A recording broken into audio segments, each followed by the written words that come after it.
السلام عليكم، مرحبا بكم فيديو جديد. لا فيديو تاع اليوم راح نديرو كسره محشيه بالتكتوكه والشحم. تجي ضربه في البنه، مقادير بسيطه وطريقه تحضير سهله وتجي بزاف بنينه بزاف طريه. فوالا كيما راكم تشوفوا مع هذا الشتا، لان رانا راهي الشتا الله يبارك، رانا مع البرد. هذا هو شيء يليق. هنايا واش نبدا البنات؟ انا بديت بالتكتوكه باسكو العجينه ما تحتاج تريح، تما ما تديليش الوقت بزاف، وحنديرها في البيترا. تما نبدا بالتكتوكه هي اللي تديلي الوقت. هنا عندي حبيبات بصل، انا درت زوج حبات بصل حجم متوسط، درتهم في المقله، خليتهم يذبالوا، درت عليهم شويه ملح وزيت وخليتهم ذبالوا لي شويه. زدت عليهم هذا الفلفل، عندي الحار وعندي الحلو. بعد ما يذبالوا لي حنزيد عليهم هذا الطرشي والحار مع بعض. من جهه واحده اخرى عندي ثاني طماطم، حنقطعها بنفس الطريقه هكا مكعبات. وهنايا بعد ما حطيتهم يتقلوا، نجي هنايا نوجد الشحم. شوفوا البنات، لازم تشريو هذا الشحمه اللي تكون رقيقه، يعني ما تشوفوش هذيك الشحمه الخشينه. نقطعها كيما هكا بالموس، ونزيد نسكرفج عليها بصوص ثوم وندير لها لي زيبيس. التكتوكه تاعي من جهه راهي تقلى، قلت لكم درت البصل يتحمص لي شويه يتحمر، من بعداتي ما نخلوش حتى يذبال مليح. نزيد عليه الفلفل بعد ما يتقلاو شويه مع بعض، نزيد عليهم الطماطم تاع الحب بعد ما يتقلاو كامل، نزيد عليهم لي زيبيس ونزيد طماطم مصبره ونزيد عليهم الهريسه ونزيد عليهم نص كاس ماء. هذا واش نحتاج في التكتوكه تاعي، انا نديرها بهذه الطريقه تجي بزاف شابه. هنايا رانا نوجدو في الشحم، قلت لكم البنات لازم تخيروا هذاك الشحم اللي يجي، شفتوه يجي رقيق. ندير عليه هنا لي زيبيس، درت توابل الدجاج، درت عندي راس الحانوت، عندي قزبر وفلفل الكحل نسيتو، هذا واش درت، ودرت عليهم شويه ملح.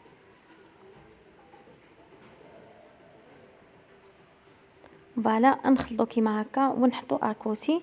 الان بعد ما خلطوه، واحد الريحه واش نقول لكم ما شاء الله، ريحته بزاف شابه. فوالا بعد ما كملت حطيت الشحم، الان وريت لكم التكتوكه. هذه هي التكتوكه، جات بزاف بزاف بنينه وحاره تهبل ما شاء الله. نحطها اكوتي،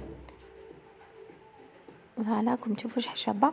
نحطها اكوتي ونجي نوجد العجينه تاعي. هنايا العجينه البنات حندير رخصيص، يعني تقدروا ديروها تقهووا بها عادي في نفس لاغوسيت هذه. تدو هاد لاغوسيت بلا تكتوكه ديروها رخصيص، يعني عادي تقهووا بها ولا تاكلوا بها المراقي تاعكم ولا التكتوكه ولا واش حبيتوا. عندي هنايا زوج في البيترا، حندير في البيترا زوج لي بول تاع السميد متوسط، حنزيد معاهم بول تاع فارينه. تقدروا هنا ديروها غير السميد وحده وشنو تعييكم.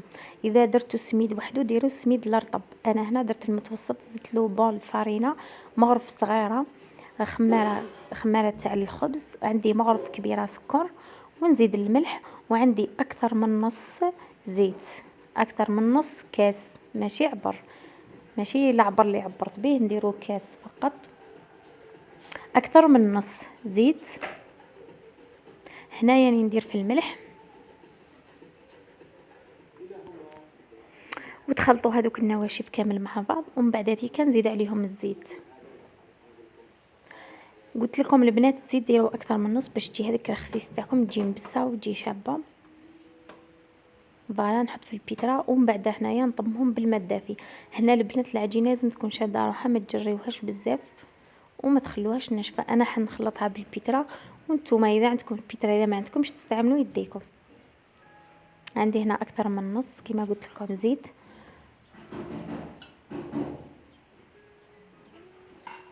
ونخليها الدور، حنشعلها في الأ، ومن بعد كنزيد لها في الدو ونخليها الدور لي حوالي 7 دقائق هكذاك. المهم كي تلملي، وراني نزيد في الماء بشويه ونشوف القوام تاعها، لازم تكون ناشفه، تكون يعني شاده روحها، ما تكونش مطلوقه.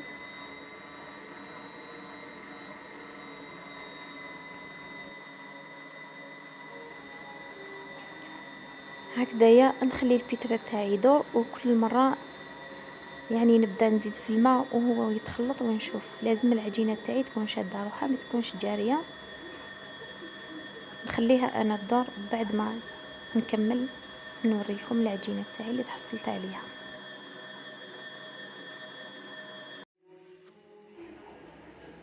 فوالا هنايا بعد ما تخلط العجين تاعي اني رجعت لكم. شوفوا القوام تاع العجينه اللي نتحصلوا عليه. نحطوه فوق البلون دو طرافاي نلمو شويه. وهنا العجينه تاعنا ما راهش ترتاح، يعني نخدموها سور بلاص، ما حنخلوهاش تريح. شوفوا شحال جات طريه ما شاء الله، تجي ماشي ناشفه وماشي طريه، تجي حاكمه روحها وتجي او ميم طون معجونه. نتوما كي تخدموها حاولوا تخدموها شويه بيديكم. وهاد لاباط البنات تصلح يعني رخصيص، كيما في الشرق الجزائري حنا نسموها الفطير فوالا، وفي الشرق الجزائري يسموها الرخصيص. هذه هي الطريقه تاعها. تقدروا يعني تستغناو على التكتوكه شحال كل شيء ديروها، تشربوا بها القهوه ولا الحليب، ولا تاكلوا بها التكتوكه، الجوازات تاعكم، المراقي. المهم هنايا قسمتهم مخبيزات، ومن بعد هذيك درت عليهم الزيت هكايا ونروح نفتحهم. شوفوا العجينات المشبه ما شاء الله، يعني غير بيدكم وتتفتح بلا ما ديروا الحله. هنايا فوق البلون دو طرافاي درت شويه زيت ونديرها خبزه بهذه الطريقه. هنا جبت الحلال باش نكمل ونسهل على روحي العمليه.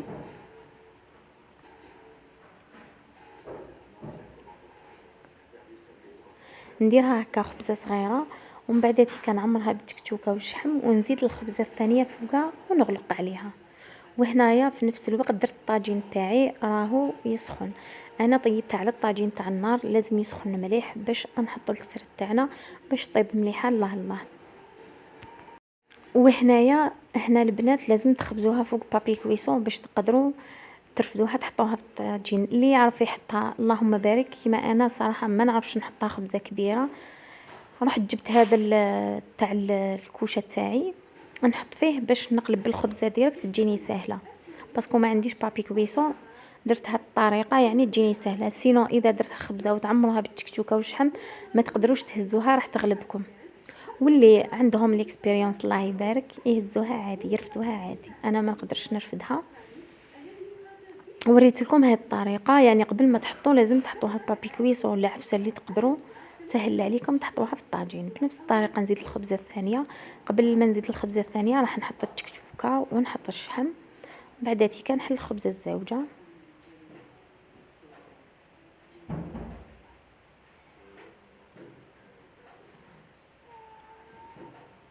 فوالا نحط تكتوكه هكذا عادي، ومن بعداتي نزيد عليها هذاك الشحم. هنايا الشحم تقدروا تزيدوا القزبر المعدنوس واش عندك. عمرتها هكذا بالتكتوكه والشحم، ومن بعداتي كنزيدوا الخبزه الثانيه.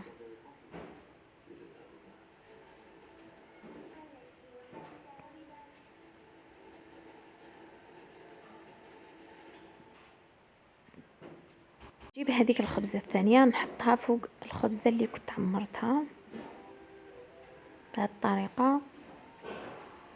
وهنا البنات كي تغلقوا حاولوا تغلقوها مليح، باسكو انا الخبزه الاولى ما غلقتهاش مليح مع لي كوتي تفتحت لي. دوك نوري لكم الطريقه. الخبزه الثانيه تغلقوها بهذه الطريقه، يعني تطبوا من الداخل من الخارج للداخل باش ما يخرجش الخليط تاعو. واذا طيبتوها في الطاجين كيما اللي طيبت فيه انا الطاجين تاع الطين، لازم تكونوا سخنتوه مليح مليح وتحطوا الخبزات تاعكم باش غير تحطوها طيب لكم كيما نقولوا، يعني ما تشربش في الطاجين وما طوش طيب. هنا النار كنت متوسطه. فوالا راكم تشوفوا شحال شابه محمره الله يبارك ما شاء الله.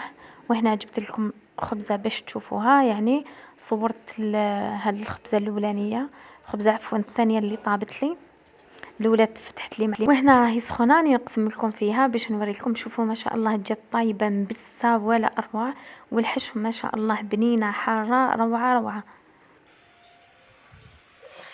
في الاخير نتمنى ان شاء الله تكون عجبتكم الوصفه، تجربوها وتنجح معكم. خليوا لي جيم تعليق. نحبكم بزاف، تهلاو في روحتكم. نتلاقاو في فيديو اخر ان شاء الله. دمتم باي باي.